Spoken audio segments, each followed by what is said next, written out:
Boa noite a todos. Estamos aqui reunidas mais uma vez, hoje reunidas, porque só estamos em mulheres, para a leitura do Biologia da Crença. A Lourdes vai começar na página 79, Biologia Celular 101. Por favor, Lourdes. Boa noite a todos. Vamos lá. Biologia celular 101. Depois de todas essas pesquisas, os cientistas já deviam ter concluído que os genes não controlam nossa vida. Por definição, o cérebro é o órgão responsável pelo controle e coordenação da fisiologia e do comportamento dos organismos. Mas será que o núcleo é o cérebro das células? Se a hipótese de que o núcleo e seu material de DNA são o cérebro da célula estivesse correta, remover este núcleo, um processo chamado enucleação, causaria sua morte imediata. Mas então, para surpresa geral, maestro, que rufem os tambores, um cientista arrasta nossa pobre e relutante célula até a área de visão do microscópio e a prende a uma base fixa. Usando um micromanipulador, leva uma micropipeta até a célula e a insere no interior do citoplasma. Aplicando uma leve sucção, o núcleo é aspirado para dentro da pipeta, que é então retirada do interior do citoplasma. Encontra-se então em nossas mãos o objeto do sacrifício da célula, seu cérebro. Mas espere, ela ainda está se movendo. Não pode ser. A célula ainda está viva. O ferimento se fecha e, assim como um paciente após uma cirurgia, a célula começa a se recuperar. Algum tempo depois, já está de pé, digo, sobre seus pseudópodes, fugindo do campo do microscópio, esperando nunca mais ver um cientista em sua vida. Muitas células sobrevivem 2 ou 3 meses sem seus genes após esta enucleação, retirada do núcleo. E, ao contrário do que se imagina, não passam a viver como autômatos, sem vontade própria. Continuam a interagir e a metabolizar alimentos, mantêm todas as operações de seu sistema fisiológico, respiração, digestão, excreção, mobilidade, etc., comunicam-se com as outras células e respondem normalmente aos estímulos de crescimento e proteção que recebem do ambiente. Mas, claro, há efeitos colaterais. Sem os genes, as células não podem mais se dividir ou repor as proteínas que perdem com o desgaste normal do citoplasma. Essa impossibilidade de reposição de proteínas citoplásmicas geram disfunções mecânicas que acabam resultando em sua morte. O objetivo dessa experiência é verificar se o conceito de que o núcleo é o cérebro da célula tem validade. Se ela tivesse morrido imediatamente após enucleação, a teoria estaria correta. Mas os resultados são muito claros. Células enucleadas mantêm seu complexo e coordenado comportamento de manutenção da vida, o que nos leva a concluir que seu cérebro ainda está intacto e em pleno funcionamento.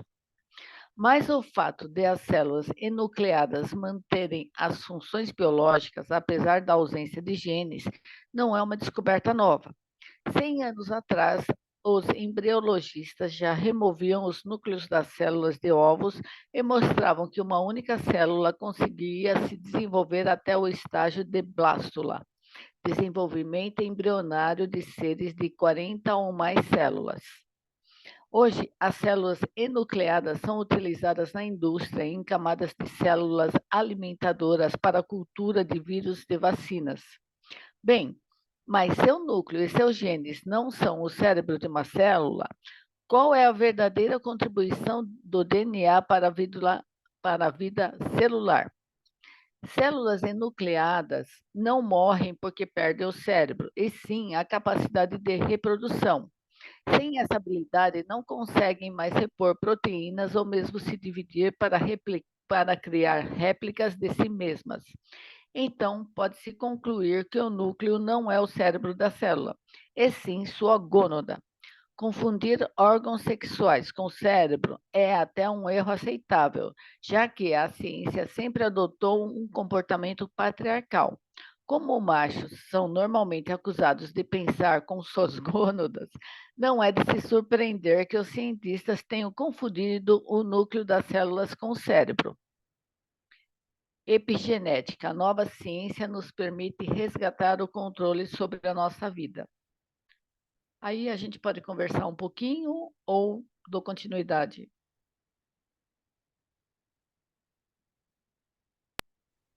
Alguém tem alguma coisa para trazer? Quer contribuir com o seu interessante ponto de vista?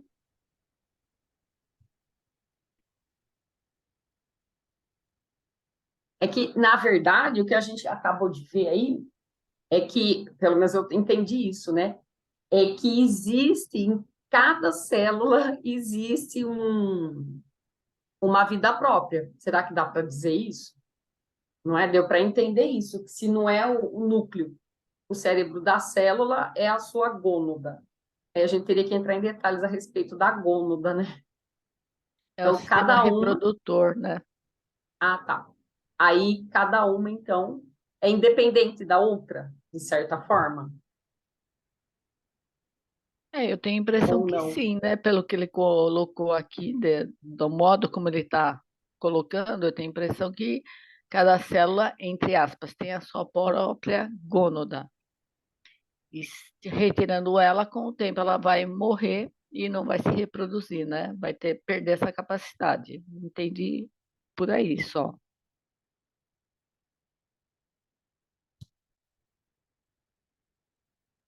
Se a gente considerar o que ele falou lá no começo do livro, quando ele fala da evolução, né, que a gente passou bilhões de anos como seres microscópicos até achar que se juntassem eles seriam mais fortes, e foi daí que começou a evolução, né, que na verdade nos últimos 750 milhões de anos, né, nós ficamos 2 bilhões sem praticamente mudar, e depois, em 750 milhões de anos, que a gente começou a se desenvolver como organismo, né? Então, na verdade, se você remeter aquele conceito inicial, as células são independentes, né? Cada célula faz a sua própria vida, né? Seria isso. Que na verdade nós somos união de zilhões de nós seríamos a união de trilhões de células independentes, né? E aí vai bem de encontro com aquele vídeo que Uau! colocaram no grupo, né? Do todo para o infinito, porque hoje eu fui no dentista e ele tem assim no teto uma TV. E estava passando paisagens lindas de natureza. Eu chorei, porque aí você vê a natureza com o olhar de que a Terra é um organismo vivo. E aí eu fiquei pensando, né, o quanto que a gente judia e maltrata, e mesmo assim ela nos acolhe. Nossa, foi muita emoção naquele momento. E é isso. Vamos continuar? Alguém mais quer falar alguma Vamos. coisa? Bom, eu achei lindo, gostei muito do seu dentista, da ideia dele. Fantástica, nossa, muito bonito. Vamos lá. Então, epigenética, a nova ciência nos permite resgatar o controle sobre nossa vida. Os teóricos que defendem a tese de que os genes comandam nosso destino parecem ignorar as experiências sobre as células anucleadas realizadas há mais de 100 anos, mas não podem ignorar as novas pesquisas, que também mostram que eles estão enganados. Enquanto o projeto Genoma Humano figurava em todas as manchetes, um grupo de cientistas iniciava um novo e revolucionário campo da biologia chamado epigenética. A ciência da epigenética, que significa literalmente controle sobre a genética, modificou completamente os conceitos científicos sobre a vida. Pry, 2004, Silverman, 2004. Na última década, as pesquisas epigenéticas estabeleceram que os padrões de DNA passados por meio dos genes não são definitivos. Isto é, os genes não comandam nosso destino. Influências ambientais como nutrição, estresse e emoções podem influenciar os genes, ainda que não causem modificações em sua estrutura. Os epigeneticistas já descobriram que essas modificações podem ser passadas para gerações futuras da mesma maneira que o padrão de DNA é passado pela dupla espiral. Reike e Walter, 2001, Surani, 2001. Não há dúvida de que as descobertas epigenéticas deixaram para trás as descobertas genéticas. Desde a década de 1940, os biólogos vêm isolando o DNA do núcleo das células para estudar os mecanismos genéticos. Nesse processo de abrir a membrana do núcleo, retirar e remover os cromossomos compostos, metade de DNA e metade de proteínas reguladoras, em sua ânsia de estudar o DNA, jogavam fora as proteínas. Na verdade, estavam jogando fora o bebê junto com a placenta. Hoje, esse bebê está sendo resgatado com o estudo das proteínas dos cromossomos, que desempenham um papel tão crucial na hereditariedade quanto o DNA. O DNA forma o centro do cromossomo e as proteínas formam um revestimento ao seu redor. Enquanto os genes estão cobertos, porém, sua informação não pode ser lida. Imagine que seu braço é o DNA responsável pela característica de olhos azuis e que ele é recoberto por uma camada de proteínas reguladoras que o protegem, como a manga de uma camisa, impedindo que as suas informações sejam acessadas. Bom, aí tem uma figura, né, que embaixo da figura diz: a primazia do ambiente, a nova ciência revela que as informações que controlam a biologia têm origem nos sinais ambientais. Estes, por sua vez, controlam as ligações das proteínas reguladoras do DNA, que regulam as atividades dos genes. As funções do DNA, do RNA e das proteínas são as mesmas descritas no painel de primazia do DNA. Observe que o fluxo de informação não é mais unidirecional. Nos anos 960, não entendi, Howard Temin desafiou o dogma central ao apresentar as experiências que revelam que o RNA podia seguir um fluxo oposto ao estabelecido pelas regras científicas de até então e modificar o DNA. Inicialmente ridicularizado por suas heresias, Temin acabou ganhando o prêmio Nobel por sua teoria de transcriptase reversa, mecanismo molecular que permite ao RNA modificar o código genético. A transcriptase reversa ficou ainda mais conhecida ao ser utilizada na manipulação do RNA do vírus da AIDS para controlar o DNA das células infectadas. Também já se sabe que fazer modificações nas moléculas de DNA, adicionando ou removendo grupos químicos de metil, pode influenciar a ligação das proteínas regulatórias. As proteínas precisam seguir o fluxo previsto de informações, já que os anticorpos de proteínas em células imunes são responsáveis pelas modificações do DNA nas células que os sintetizam. O tamanho das setas, né, da figura, que indica o fluxo de informações, também não é o mesmo. Há sérias restrições quanto à reversão desse fluxo, uma composição que evitaria mudanças radicais no genoma das células.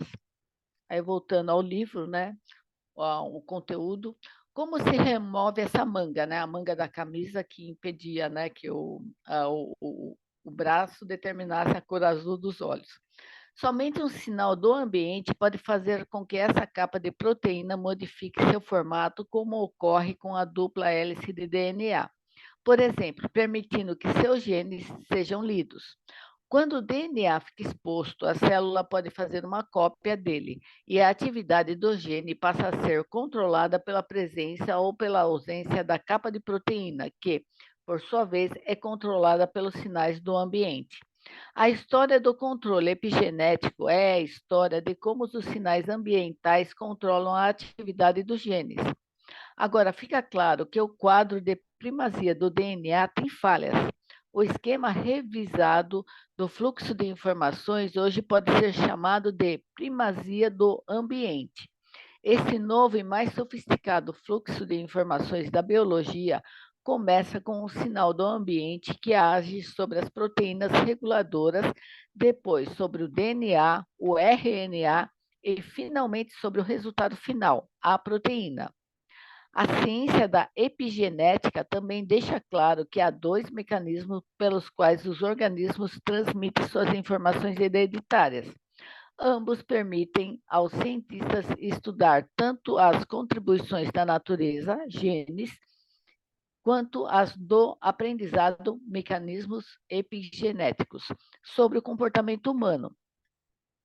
Se focarmos nossa atenção apenas nos padrões, como os cientistas vêm fazendo há décadas, jamais vamos entender a influência do ambiente. Dennis, 2003, Chakravarty e Littrow, 2003. Vamos usar uma analogia para tornar mais clara essa relação entre a epigenética e os mecanismos genéticos. Você se lembra da época em que a programação da televisão acabava à meia-noite? Quando os canais saíam do ar, um padrão de teste era exibido na tela. A imagem era semelhante à de um alvo de dardos, como na figura seguinte. Imagine que o padrão da tela é o padrão codificado por um determinado gene, como o de olhos castanhos, por exemplo. Os botões e os controles da TV permitem que você modifique a aparência horizontal e vertical da tela. Ligue ou desligue o aparelho e altere as características como cor, tonalidade, contraste e brilho. Ao fazer essas modificações, você pode alterar a aparência da tela, mas não modificar o padrão original da imagem. Esse é o papel das proteínas reguladoras. Estudos de síntese de proteínas revelam que os controles epigenéticos podem criar mais de 2.000 variações de proteínas a partir de um mesmo padrão genético. Bray, 203, e Schumacher et al., 2000. Aí tem um desenhinho, né, uma foto, e abaixo dela está assim. Nessa analogia epigenética, o padrão de teste na tela representa o padrão da estrutura da proteína codificado por um gene. Os controles da TV permitem que se altere a aparência do padrão B e C, mas não o padrão original da transmissão, no caso do gene. O controle da epigenética modifica a leitura do gene sem modificar o código de DNA. Tá?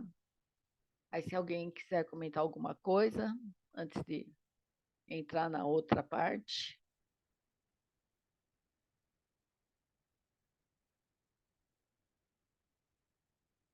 É interessante, tanto tempo que a programação da TV é a noite inteira, que a gente nem lembra mais dessas coisas. Eu lembro que tinha alguns canais de televisão que ficava aquelas faixas de arco-íris e tocando uma musiquinha, né? Vá até 9 horas da manhã, né? Logo cedo, até meio-dia, e depois começava a programação, né? E a gente acaba esquecendo. Mas é engraçado como as coisas caminham paralelamente, porque ele consegue, através desse exemplo real, mostrar para a gente a ideia que ele está querendo trazer para nós, né? Muito interessante esses paralelos, né? Que ele vai tecendo e vai até simplificando, né? Para a gente conseguir entender melhor, né? Para onde ele está nos levando.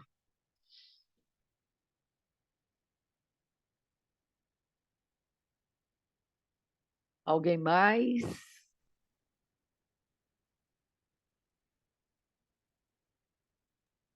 Bom, vamos lá. Aqui ele derruba todas as teorias, né, que a gente tem do DNA, né? Que até então a gente aprende em medicina que tudo se transmite através do DNA. E ele está falando exatamente o contrário, né? Que você não muda o DNA, mas que você tem influência do ambiente você pode mudar o comportamento desse DNA, né? Você não muda a estrutura dele, mas sim o comportamento, a transmissão de informação, né?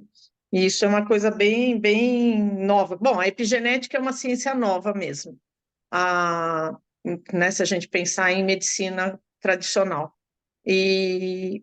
Mas é um conceito muito novo, né? Porque você cai por terra o, o conceito de transmissão genética de tudo, né? Aliás, é uma coisa que a gente vê em medicina. A Salo não está aí, né? Mas eu, como médica, é uma A coisa que eu Sálvia está vejo, sim, tá? tá? Tá sim. Oi, Salo, não te vi, desculpa. Na verdade, em medicina, a gente vê, né, famílias inteiras desenvolvendo o mesmo padrão de doença, né?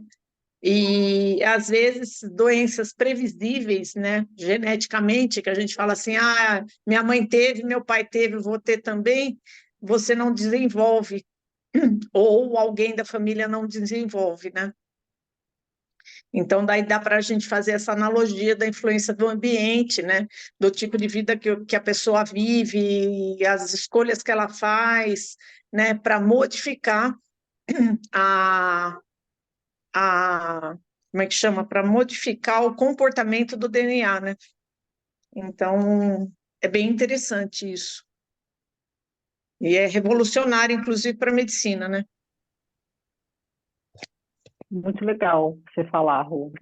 Traz mais clareza, né? Porque Sim. você está olhando uma base muito sólida que a humanidade estuda há quantos anos? Uma vida, né? E agora com essa mudança, embora é uma mudança mais recente, mudança não, é uma experiência que está trazendo uma clareza e um interessante ponto de vista para a humanidade e para a ciência a uma medicina mais renovada, não seria isso, Rúbia? Não Sim, seria isso? Tá. sim. Gratidão, minha amiga, gratidão. Tá, você tem alguma coisa para contribuir também com sua visão da medicina tradicional? É isso mesmo que a... Boa noite, gente. Que a Rúbia comentou, né? O ambiente, né, influenciando as nossas células e nos proporcionando situações, das suas palavras, desafiadoras, né? É o ambiente junto. Nós temos a nossa genética, ok, mas o ambiente, eu vou colocar aqui, pensamento também é ambiente, né? Tá? Pensamento, Super isso. concordo, Sala. Porque a gente pensa muito no, materialmente falando, né? Ó, aqui tem muito gás, tem muita fumaça, né? A gente está falando do ambiente. Mas o pensamento também, ele produz, às vezes, dá a impressão que a gente palpa. Por exemplo, pô, esse ambiente está pesado, né? A pessoa está pesada, parece que a gente. É uma sensação quase materializada e imagina pensamentos, né? Pensamentos assim infrutíferos para as nossas células. Então, em vez de nós passarmos por aqui de uma forma mais serena, vamos passar com situações muito mais difíceis. O ambiente ele é fundamental para nós nos apresentarmos de uma forma ou de outra nessa encarnação, né? Eu falo encarnação, que é estarmos aqui, né? É só um adendo, né? Que daí eu não domino absolutamente a área médica, mas o pensamento, como você está falando, nós fazemos parte de um pensamento único coletivo planetário. Lembra na nossa leitura passada que eu frisei muito isso? Né? O que a pessoa está passando lá com o Japão tremendo agora em janeiro afetou toda uma humanidade planetária. Não tem como estar livre daquilo. Não tem como. A pessoa que diz que aquilo não interessa para ela, que ela não vai entrar naquela vibe, ela tá se auto-enganando completamente, porque faz parte das células dela. É um pensamento coletivo, é uma dor coletiva, né? Que aí entra, né? Que nós somos o todo e o todo somos nós. Mas desculpa, eu não quero ir muito, eu não quero prolongar. É só isso. Obrigada. Bom, eu só falando de uma outra vibe, né, que 90% dos pensamentos que a gente tem não são nossos, né? Também tem isso. Vem de crenças lá de trás, que foram enfiadas na cabeça, e você pensa que você está pensando por você mesmo, você não está, né? Também tem esse outro olhar, né? É muito interessante isso. Posso continuar aqui?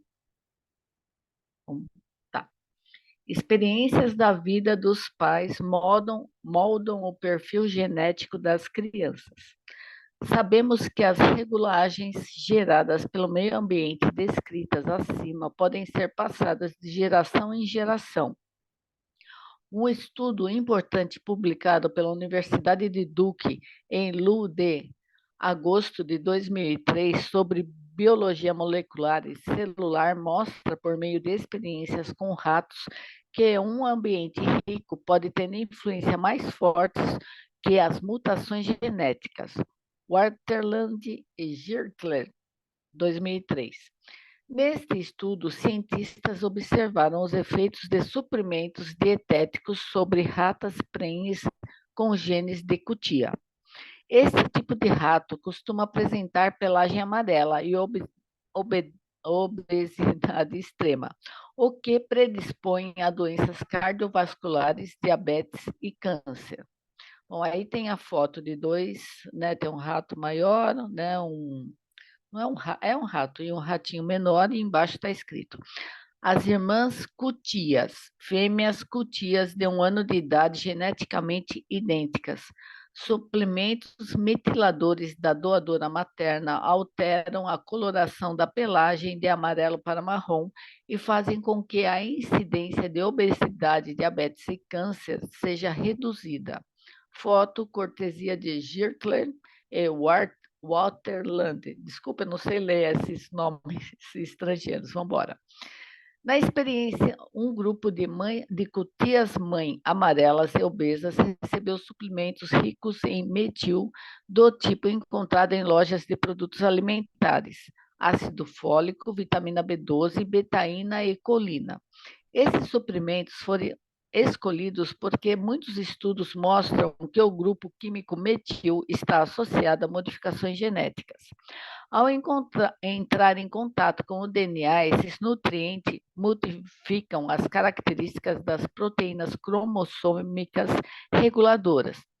Se elas se juntam ao gene ou envolvem, a carcaça de proteína não pode ser removida e as informações do gene não podem ser lidas. Assim, o DNA metilado pode impedir ou modificar a atividade do gene. Dessa vez, as manchetes de dieta supera os genes estavam corretas. Ratas que tomaram metiladores tiveram filhotes de tamanho e peso normais e pelagem marrom, apesar dos genes cutia que herdaram da mãe. Já as que não tomaram suprimentos produziram filhotes amarelos com tendência a ingerir quantidades muito maiores de alimentos que os filhotes marrons e que dobraram de peso muito mais rápido que eles. A fotografia mostra claramente as diferenças. Embora os dois ratos sejam geneticamente idênticos, têm aparência completamente diferente. Um é magro e marrom, enquanto o outro é amarelo e obeso. Outra diferença é que o amarelo é diabético, enquanto o marrom é totalmente saudável. Outros estudos mostram que os mecanismos epigenéticos são um fator importante em diversas doenças, entre elas o câncer, os problemas cardiovasculares e a diabetes. Na verdade, apenas 5% dos pacientes de câncer ou que apresentam problemas cardiovasculares podem atribuir suas doenças a fatores hereditários. Willett, 2002. A mídia alardeou a descoberta do gene do câncer de mama, mas deixou de mencionar que 90% dos casos desse tipo de câncer não está associado a genes herdados. A maioria ocorre por alterações induzidas pelo ambiente e não por genes defeituosos. Kling, 2003, Jones, 2001, Cepa, 2000, Bailey, 1997. As evidências epigenéticas foram tantas que alguns cientistas mais tradicionais começaram a mencionar o nome de Jean-Baptiste de Lamarck, o evolucionista antes tão desdenhado, que acreditava que os traços adquiridos por influência do ambiente podem ser transmitidos. A filósofa Eva Jablonka e o biólogo Marion Lamb declaram em seu livro publicado em 1995, Epigenetic, Inheritance and Evolution, de Lamarckian Dimension, Herança Epigenética e Evolução, a dimensão lamarckiana. Nos últimos anos, a biologia molecular mostrou que o genoma é mais amplo e susceptível ao ambiente do que se imaginava. Mostrou também que as informações podem ser transmitidas aos descendentes de várias maneiras, não apenas por meio da sequência básica do DNA. Jablonka e Lamb, 1995. Bem, voltamos ao ponto em que iniciamos este capítulo, o ambiente. Em meu trabalho de laboratório, pude testemunhar diversas vezes o impacto do ambiente modificado nas células que estava estudando. Porém, foi somente no final de minha carreira de pesquisador em Stanford que a mensagem se tornou mais clara em minha mente. Percebi que a estrutura e a função das células endoteliais da mucosa dos vasos sanguíneos se modificavam dependendo do ambiente a que eram expostas. Quando eu adicionava produtos químicos inflamatórios à cultura, as células se transformavam rapidamente em macrófagos, os limpadores do sistema imunológico responsáveis por eliminar corpos estranhos. O mais interessante foi constatar que, mesmo após eu ter destruído o seu DNA com raios gama, elas ainda se transformavam. Ou seja, mesmo funcionalmente enucleadas, essas células endoteliais conseguiam modificar seu comportamento biológico em resposta a agentes inflamatórios da mesma maneira que faziam quando tinham seus núcleos intactos. Isso me mostrou claramente que apresentava algum tipo de controle inteligente, apesar da ausência de genes. Lipton, 1991. 20 anos se passaram desde que meu mentor, Irving Königsberg, me orientou a analisar o ambiente quando as células estudadas adoecem. Mas somente agora compreendo exatamente o que ele quis dizer. O DNA não controla a biologia, e o núcleo não é o cérebro das células. Assim como eu e você, elas são moldadas pelo ambiente em que vivem. Então, finalmente entendi a célebre frase: é o ambiente, sua besta. Ai, meu Deus do céu, muito bom isso. Como que é mudando os paradigmas, né? Os modelos caem, os modelos clássicos caem, e dá o que fazer para o pessoal aceitar isso, né? Nossa, é difícil. Precisa vir alguém lá do outro lado, um eminente cientista, blá, blá, blá, blá, blá, para o pessoal começar a pensar, é verdade. Muito bom.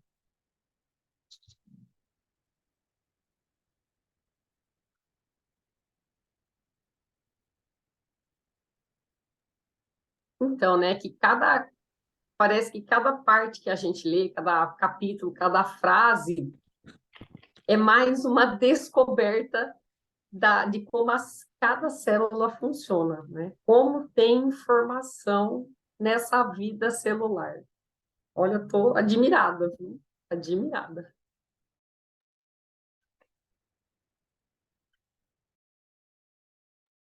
Bom, eu imagino assim, né, o quanto o ambiente nos influencia e quanto nós influenciamos o ambiente.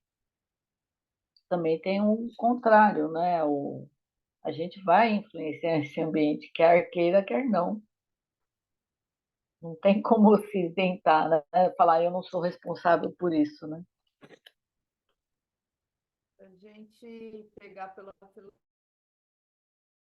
filosofia, né, a gente Tá ruim, a tá gente não criando está o te tempo ouvindo. todo. Então, quando a gente pensa, Fala mais alto, né, Cláudio.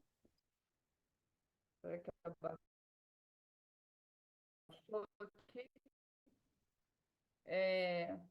Melhorou? Melhorou? Alô? Não? Um pouquinho melhorou. Um pouquinho. Põe um foninho mais perto, assim, da boca.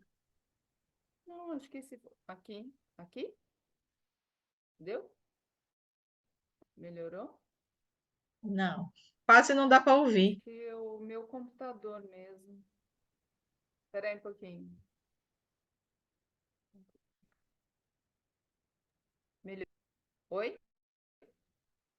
Você desconectou e conectou o fone de novo do computador?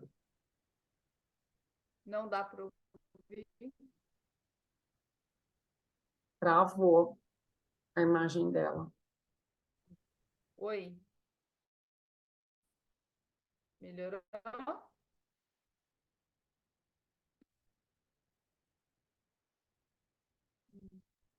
Cláudia, agora travou sua imagem. Melhorou? Para mim tá normal aqui. Vocês estão me escutando? Fala mais um pouco. Oi? A gente está ouvindo bem baixinho, mas a gente É, faz um esforço.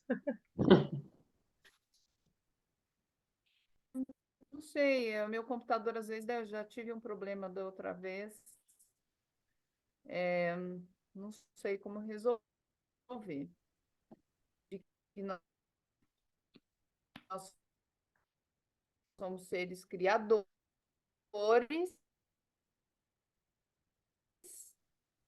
e que estamos o tempo todo criando, né? Através de reflexão que está interferindo no nosso corpo, né?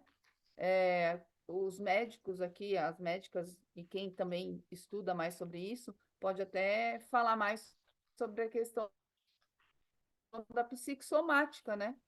Como a gente, através do ambiente, do sentimento, da coisa, tá levando tudo para dentro e está transformando tudo dentro de nós, né? Eu não sei se deu para me escutar.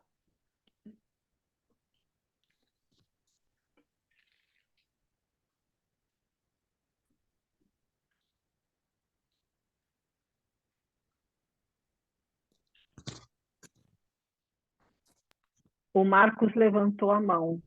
Pode abrir o Eu microfone, falei. Marcos, por favor. Oi, boa noite. É, eu só queria, é, questão do ambiente. Eu tenho pai e mães com demência. Meu pai é um pouco mais adiantado e minha mãe com demência. Então, tipo assim, me preparando para a minha demência, assim, né? Mas assim, eu fico feliz de ouvir isso agora do DNA, que é o ambiente, né? E, e que dá para é uma luz no fim do túnel, né? Uma questão dá para reverter isso. E outra questão que eu vi uma notícia agora essa semana, uma triatleta de 86 anos, é uma japonesa, né? Fez aqueles 13 quilômetros de nado, 186 de pedalada, 46 quilômetros de corrida, são 86 anos ela fez esse percurso. Então, é uma geração diferente de que aposentou, parou, né? Era Então, essa questão do ambiente aí que vocês estavam comentando, eu queria só comentar. Ô Marcos, então você tem que se preparar, então você não tem que se preparar para a sua demência, você tem que se preparar para não desenvolver a sua demência, entendeu? Sim, sim, Você é que tem que ir atrás das modificações que você pode fazer, né? Em alimentação, estilo de vida, essas coisas para modificar essa tendência, né? Que é o que a gente sempre faz tentando fugir da doença dos pais, né? Eu acho que todos nós que temos doenças muito características na família, eu acho que a grande maioria das pessoas tenta fugir delas, né? A gente tenta ir por um caminho diferente do que trilhou o pai e a mãe da gente para não desenvolver, né? sim. Meu pai tem diabetes, pressão alta. Por enquanto, estou normal. Estou com Então, 59, tô conseguindo manter. Estou então já está dando. trilhando, você já está fazendo um caminho diferente, né? É, Mas agora vocês estão me ouvindo? Sim, Estamos. Eu acho que a Meire até pode nos ajudar, que ela faz a constelação, e aí, assim, como naturalmente, dentro do nosso id, do nosso inconsciente, nós vamos repetindo modelos, né? Sem olhar para ele, sem ter uma consciência dele, né? E a gente vai só fazendo. Quando você para lá na frente, às vezes, para olhar, ou quando você faz um movimento desse que a Meire costuma fazer com as pessoas, é que você talvez vá perceber que você veio repetindo tudo isso inconscientemente, né? Achando que está fazendo diferente. E, na Muitas vezes para verdade, se sentir parte da família, né? justamente. Então, isso. repete justamente por isso, porque assim eu vou fazer parte desse clã, né? Eu vou Sim, garantir o meu pertencimento. Muitas vezes sim, essa repetição é por conta disso, pelo desejo de se sentir aceito e de pertence. pertencente. E aí, muitas das vezes, está relacionado, né, aí falando sistemicamente, com algum excluído do nosso sistema. Então, alguém que foi excluído, um dos descendentes toma as dores, as mesmas, passa pelas mesmas coisas, até para dar visibilidade para o que foi excluído. Por isso que, quando a gente faz a constelação e alinha isso, reverbera para pessoas da família que muitas vezes nem estão indo, nem acreditam tanto, mas é igual a onda que forma quando a gente está com uma pedrinha, sabe? Vai indo, vai ampliando. É lindo demais ver isso. Sim. Tudo está ligado. Vamos lá? Eu Vamos, lembro, alguém mais? eu lembro da necessidade do ser humano da pertença, né? Eu preciso pertencer. E o núcleo familiar, geralmente, mesmo você se rebelando, você quer pertencer a ele, né? Da forma que você está, talvez por alguma história de alguém que foi excluído, mas é exatamente a necessidade da pertença. Agora, eu queria fazer uma pergunta, assim, né? Bem, quando o Marcos ele comentou da atleta e não sei o que, não sei o que lá, e eu falo assim, ué, e o que que o pai e a mãe dessa pessoa estavam fazendo? Foi até quando? Durou quanto? Entendeu? Exatamente porque duvido que eles tiveram, né, esse mesmo padrão de vida, né? A pessoa atleta fez mil coisas, né? Então, para mim, aí a genética já sai fora. Eu posso estar enganada aqui na minha teoria, né? Mas eu falo, ué, se fosse assim, o pai e a mãe também teriam alguma coisa, né? Aí você nem ouve falar do pai e da mãe, por exemplo, né? É só uma viajada aqui na maionese. Eu vou para a anterioridade. Não, o pai e a mãe não estão fazendo nada. Morreu disso, morreu daquilo, teve aquilo, aquilo outro, mas o filho ou a filha se sobressaiu, né? Por questões que eu imagino mais do ambiente do que necessariamente da genética. Eu penso dessa forma. As pessoas que destoam, né, que não são iguaizinhas, não são as ovelhinhas, são a que a gente chama de ovelha negra, aquela que vem e traz uma revolução, que faz alguma coisa para agitar e ressignificar, Quebrar. mudar todinho o padrão, né? Quem que tinha Fala, levantado a mão? A Salwa, né, a Salwa? Salwa. É. Fala, querida. Não, deixando vocês à vontade, né? A discussão ela tem várias facetas, né? É interessante muito. Eu estou aqui pensando no paciente que tem geneticamente propensão a uma doença, por exemplo, diabetes, né? E a pessoa se apresenta com diabetes, já, né? E aí a gente pensa, tem pessoas que realmente têm geneticamente propensão a uma doença, mas ela leva a vida, ela vê essa patologia de uma forma diferente, que o desenvolvimento de diabetes no corpo dela não é igual aos outros da família. É diferente, entendeu? Nada para ela, porque tem pessoas que, ao saber, por exemplo, que tem diabetes, o mundo acabou. Outras pessoas saber que tem diabetes, vai trabalhar para ter saúde, mesmo tendo esse diagnóstico. E aí, a forma de se apresentar, está tendo um ruídozinho, acho que é da Cláudia, não sei. A forma de se apresentar para a vida é totalmente diferente de outros parentes que também têm diabetes e que têm níveis, por exemplo, de açúcar e complicações muito mais relevantes do que aqueles que têm o mesmo diagnóstico, mas que vê a vida diferente, que têm amigos. Eu estava vendo na Netflix um pouco que quem está vivendo até 100, cento e tantos anos.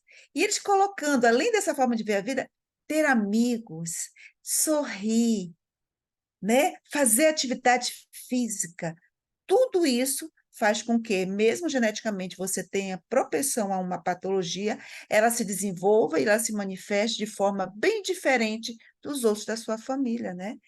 E isso, aí volta de novo o pensamento e a forma como você lida com aquilo que foi colocado para você passar, mas não talvez como um sofrimento, apenas como uma experiência. E aí que depois vem a meditação também, que é né? É o externo, né? A meditação, o pensamento, o amigo, tudo isso junto e misturado faz com que a gente possa passar pelas patologias, otimismo, sorrir, a gente passar pelas patologias ou pelas todas as outras situações de uma forma bem diferente. O outro está com 80% da patologia danificando seu corpo, o outro só está 10%. Essa é uma escolha, né? É uma visão. E é algo como a Luz falou, não é o que nos disseram e nos ensinaram a pensar, é nós modificando a nossa forma de pensar, do de hoje para frente. Essa é a forma que eu consegui vislumbrar, sabe? Tá, Lua? Muito Deixa eu bom, fazer tá? um comentário aí em cima do que você acabou de colocar. Eu sou diabética há 40 anos. Não foi de ontem para hoje. E é tudo isso que você falou. Pai, avó, mas o ambiente, né? O ambiente, sua vez, é o que influencia a ir para baixo ou ir para cima, a melhorar ou a piorar, tá? Nossa, você fez um resumão aí da vida. É isso mesmo. Muito obrigada, inclusive. Tá? Por isso que eu continuo com vocês, amigos. Quero sempre estar junto.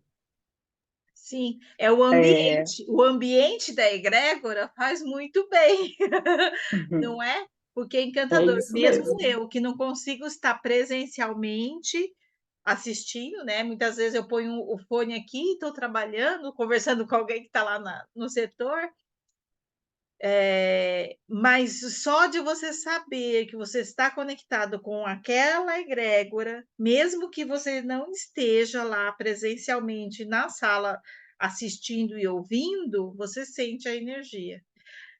Pulando assim, né, num paralelo, tem um grupo de aplicação de Reiki, e ela mandava também. E eu fui na secretaria da escola para ver alguma outra coisa.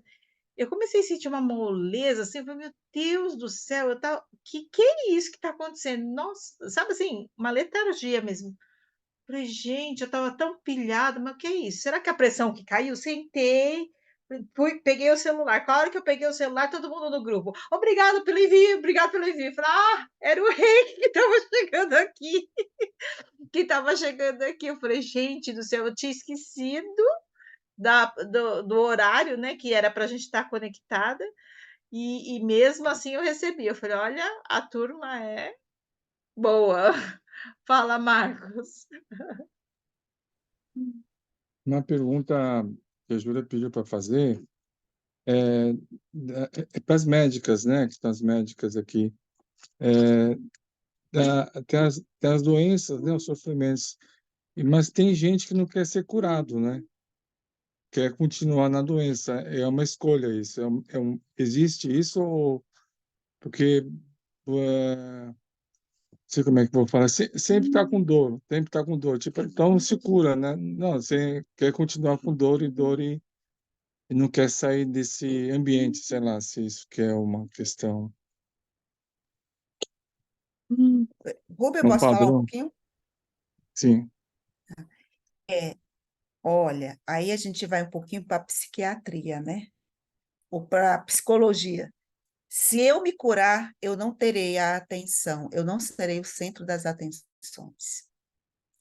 Enquanto eu sou vítima, eu solicito a atenção e as pessoas têm que me dar atenção. Assim é que eu vi em alguns clientes. É sempre o coitadinho, coitadinho. E tem gente que não quer curar, e é pior ainda. Tem gente que não quer curar porque não quer trabalhar. Na nossa profissão de médica, a gente, aqui e acolá, tem gente que não quer ficar bom, porque se ficar bom vai ter que voltar a trabalhar naquele ambiente que a pessoa não quer mais trabalhar. Tem várias vertentes o querer permanecer doente, entendeu?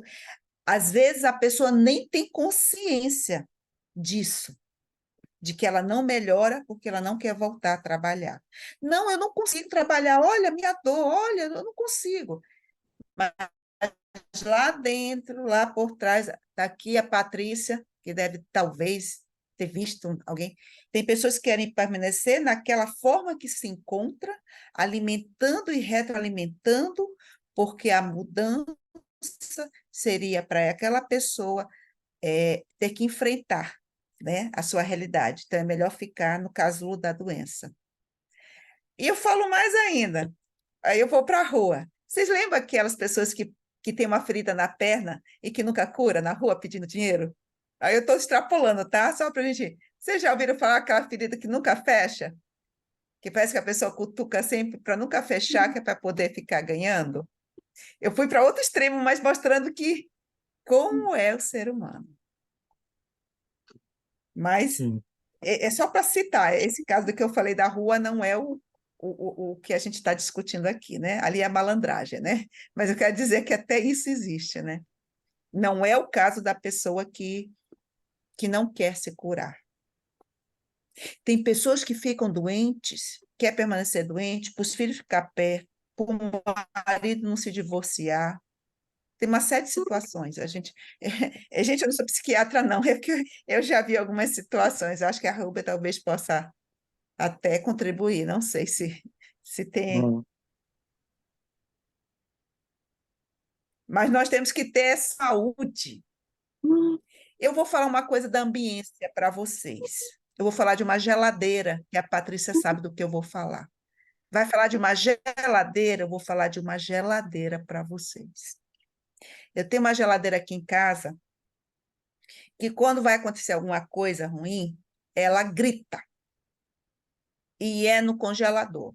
Grita, grita, grita, que às vezes eu tenho que tirar da geladeira e emanar energias positivas. Você fala, a sala está ficando doida. É incrível. Ela gritava, não passava alguns dias, uma coisa ia acontecer. Depois que eu conheci a Gregory, conforme eu fui participando da Gregory, parece brincadeira. Não vou dizer que ela não grite. Vamos dizer que ela gritava toda semana. Ela grita uma vez a cada 2 meses. E pouco. Com a energia da egrégora. E gente, vocês sabem que é claro que para que haja manifestações físicas precisa ter médium dentro da casa, né? Para eles utilizarem o ectoplasma. Mas é incrível como a energia positiva da egrégora fez com que a minha geladeira gritasse bem menos. Ou seja, é tanta coisa positiva que sai da egrégora que aquela energia que se manifesta materialmente, ela diminuiu muito, mas muito mesmo. Ela gritou semana passada ou retrasada. Passaram alguns dias, a Karina adoeceu. E era uma energia que veio. Mas é muito raro. O que eu quero falar para vocês é o seguinte: como energia positiva, pensamento salutar, reunião de pessoas com pensamento positivo, como vibra dentro da nossa casa. A nossa casa, ela é energizada de forma positiva, só de deixar, como a Meire disse que deixa, o computador ligado. Mesmo não podendo participar, vamos dizer, falando, mas a mente dela está prestando atenção. É incrível o que se chama energia positiva. Imagina, se mexe na geladeira, vai mexer nas minhas células, espero assim, sempre, e na célula de todos nós. Um dia eu Gente, mando o vídeo da geladeira gritando, tá, gente? E isso tem 5 anos, tá? 5? façam o teste. Mais. Ó, procurem no feed de vocês, do Facebook, fotos de vocês, do perfil de vocês, antes da egrégora e agora, depois da egrégora. Compara. Tenho certeza que vocês rejuvenesceram. É impressionante. Ru, eu gosto da Menos sua o sorriso fala, é que melhor. desde... Oi? Perdão. Posso Não, eu falar? falei, pelo menos o sorriso é melhor. Eu gosto de uma fala da Rubia que me impactou desde quando eu a conheci. Que, na verdade, ela me relembrou que isso sempre existiu dentro de mim, no nosso reencontro de alma, né? Isso não é meu. E eu tenho usado isso como um mantra. Isso não é meu.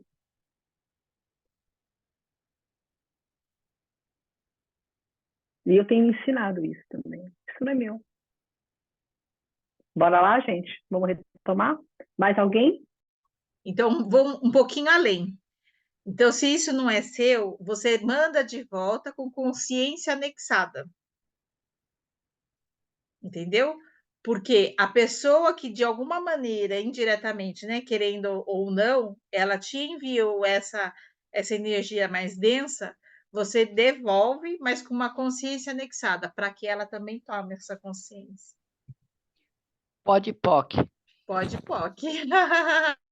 Nos Depois fica que é autoconstelando, né? consciência anexada. Depois você pode ser até no grupo, exatamente isso que significa, mas não é o assunto agora, mas se quiser botar no grupo, eu agradeceria para entender na profundidade.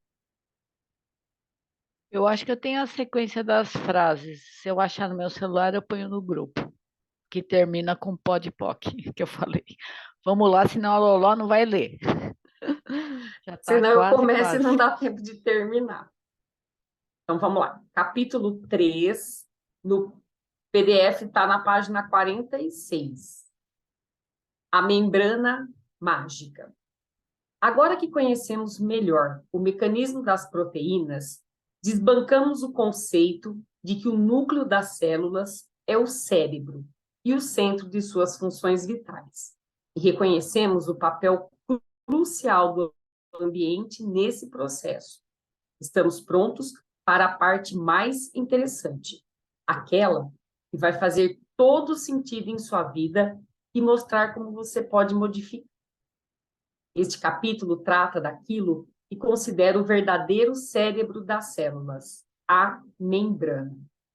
Quando você entender a membrana e os processos físico-químicos da membrana das células, provavelmente também vai chamá-la de membrana mágica.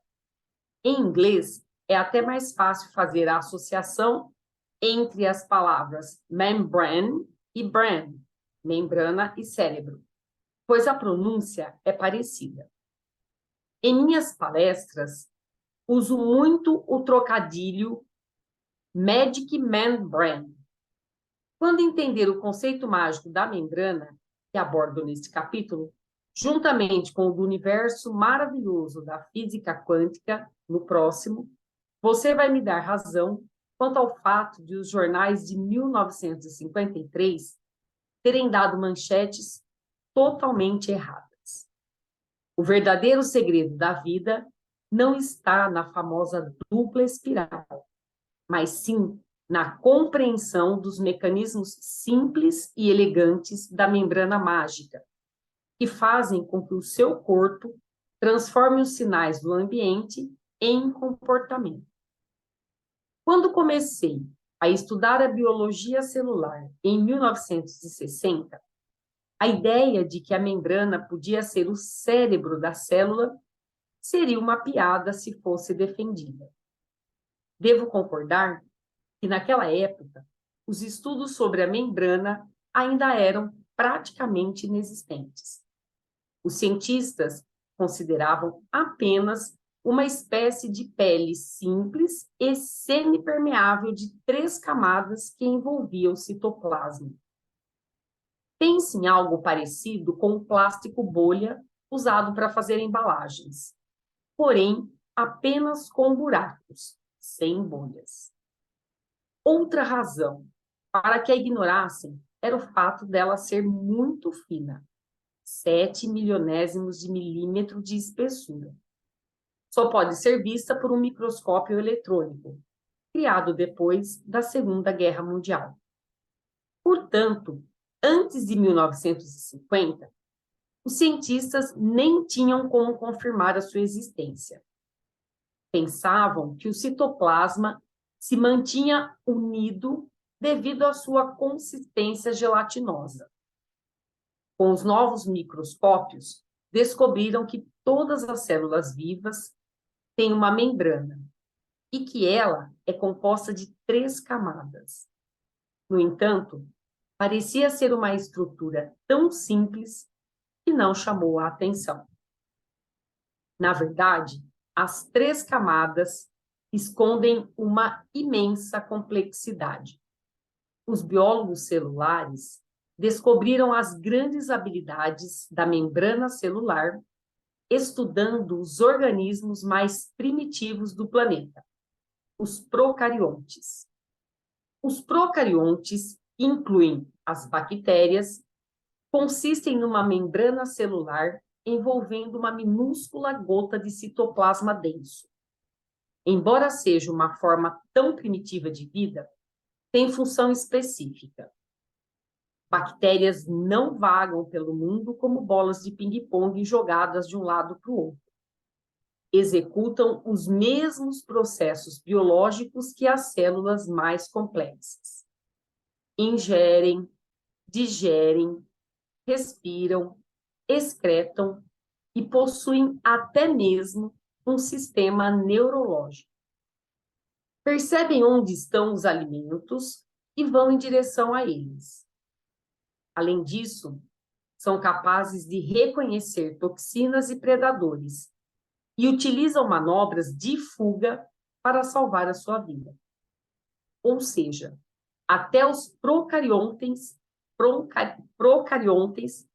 possuem inteligência. Mas de qual parte da sua estrutura vem essa inteligência? O citoplasma dos procariontes não possui as organelas encontradas nas células mais desenvolvidas, como os eucariontes, que tem núcleo e mitocôndria. A única estrutura organizada e poderia ser considerada cérebro nos procariontes é a membrana. Então, mais uma vez, né, aqui nesse trechinho, a membrana mágica, a gente percebe quanta informação tem dentro de uma célula, quanta vida tem dentro de uma única célula, a membrana mágica, o que ela é capaz de fazer.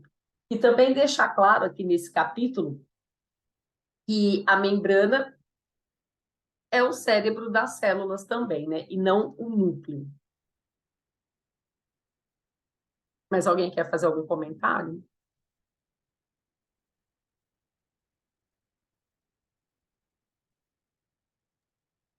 É a pele, né? Não é pela pele que a gente sente tudo? É a nossa É. pele. A pele é o maior órgão do corpo humano, né?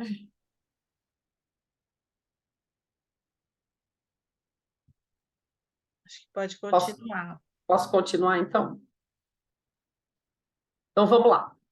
Pão, manteiga, azeitonas e pimentão. Quando percebi que ter membrana é uma característica de vida inteligente, passei a estudar mais detalhadamente sua função e estrutura. Criei um lanchinho gostoso, brincadeirinha, para ilustrar a estrutura básica de uma membrana celular. Na verdade, é um sanduíche simples. Ai, gente, peraí, só um minutinho, que sumiu a página aqui. Perdi a página. Pus o dedo ali onde não vivia.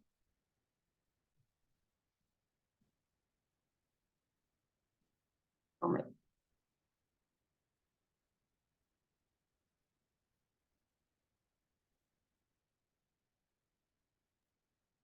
Aqui, voltei, desculpa. Cliquei onde não devia. Então, pão, manteiga e azeitonas e pimentão. Na verdade, é um sanduíche simples de pão com manteiga, mas, para tornar a analogia mais completa, resolvi adicionar azeitonas de 2 tipos. As simples, furadas no meio, e as recheadas com pimentão. Quem sabe cozinhar, por favor, não faça cara feia. Essa guloseima já faz parte do meu curso. Quando não a menciono, meus alunos ou a plateia sentem até falta. Vejamos então como funciona a membrana de sanduíche. Faça um sanduíche simples de pão com manteiga, sem azeitonas, para representar uma parte da membrana celular. Despeje sobre ele uma colher de chá de corante. Aí abaixo vem o sanduíche, a ilustração, uma imagem de um sanduíche com manteiga, sendo despejado aí por cima o corante. Como pode-se ver na ilustração seguinte, embaixo, o corante atravessa o pão, mas para ao chegar na camada de manteiga, pois a substância oleosa age como uma barreira. Vamos fazer outro sanduíche de pão com manteiga. Desta vez, enfiando as azeitonas furadas e as recheadas na camada de manteiga. Se despejarmos corante sobre a fatia de pão e cortarmos o sanduíche ao meio para ver o que aconteceu em seu interior, veremos que o resultado é diferente. Quando o corante chega às azeitonas recheadas, para da mesma maneira que parou na manteiga, mas atravessa facilmente o furo das azeitonas sem recheio, passa pela outra fatia de pão e desce até o prato. A imagem está abaixo. O prato representa o citoplasma da célula. Ao passar pela azeitona, o corante consegue atravessar a barreira de manteiga e chega ao outro lado da membrana. É importante para as células que as moléculas consigam atravessar essa barreira, usando ainda o exemplo do sanduíche. O corante representa o alimento que mantém as células vivas. Se a membrana fosse um sanduíche simples de pão com manteiga, o recheio formaria uma barreira intransponível e impediria a vasta gama de sinais de energia molecular que compõem o ambiente de atravessá-las e de interagir com elas. Morreriam então, pois não receberiam nutrientes.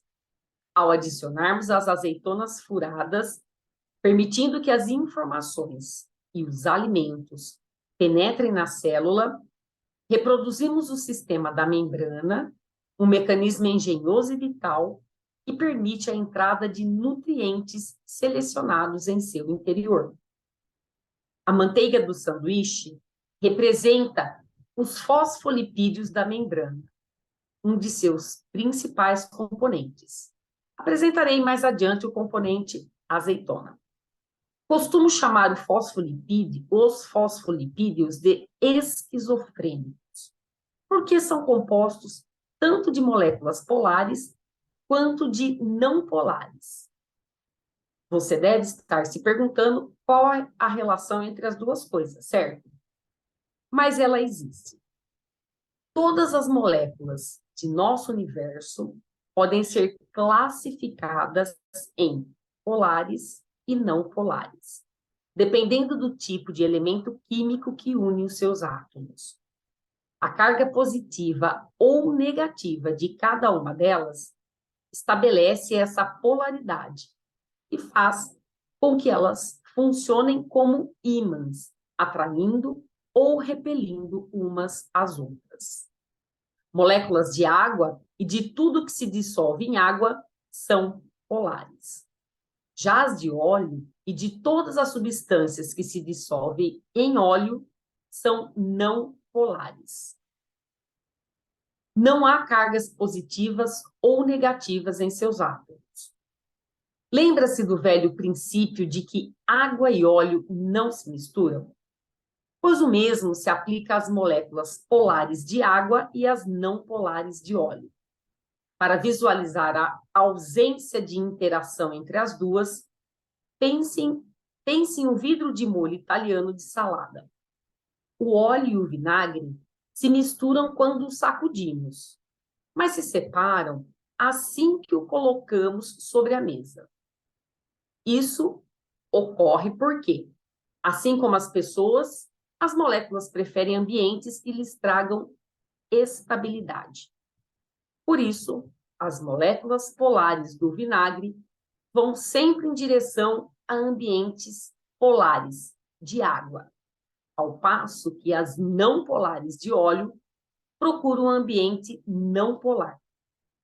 Já as moléculas fosfolipídicas, que possuem regiões de lipídios polares e não polares, têm dificuldade em procurar ambientes estáveis. A parte de fosfato de sua constituição procura água, enquanto a parte lipídica, que não combina com ela, procura um ambiente estável onde possa se dissolver em óleo. Aí tem uma imagem de um citoplasma extracelular. E aí a informação do que consta aí nessa imagem. A micrografia acima mostra a membrana da célula na superfície de uma célula humana. As camadas claras e escuras da membrana da célula são resultado da organização das moléculas fosfolipídicas no lado interno. O centro mais claro, equivalente à manteiga do sanduíche, representa a zona hidrofóbica, formada pelas extremidades dos fosfolipídios. As camadas escuras, acima e abaixo da zona lipídica central, que equivalem às fatias de pão, representam as cabeças do fosfato, que adora a água na célula. Voltando ao sanduíche, os fosfolipídios têm formato parecido com os de um pirulito, só que com 2 palitos, né? Observando aí a ilustração. A parte redonda do pirulito tem cargas polares entre seus átomos e corresponde ao pão do nosso sanduíche. Já a parte dos 2 palitos não tem polaridade e corresponde à manteiga. Como essa manteiga não tem polaridade, os átomos e moléculas com carga negativa ou positiva não passam por ela. Na verdade, esse centro lipídico funciona como isolante, o que evita que a célula seja bombardeada por todos os tipos de moléculas do ambiente ao seu redor. Mas a célula não sobreviveria se a membrana fosse igual à do sanduíche simples de pão com manteiga. A maior parte de seus nutrientes é formada por moléculas polarizadas, e elas jamais conseguiriam atravessar uma barreira desse tipo. E a célula também não conseguiria expelir seus dejetos polarizados.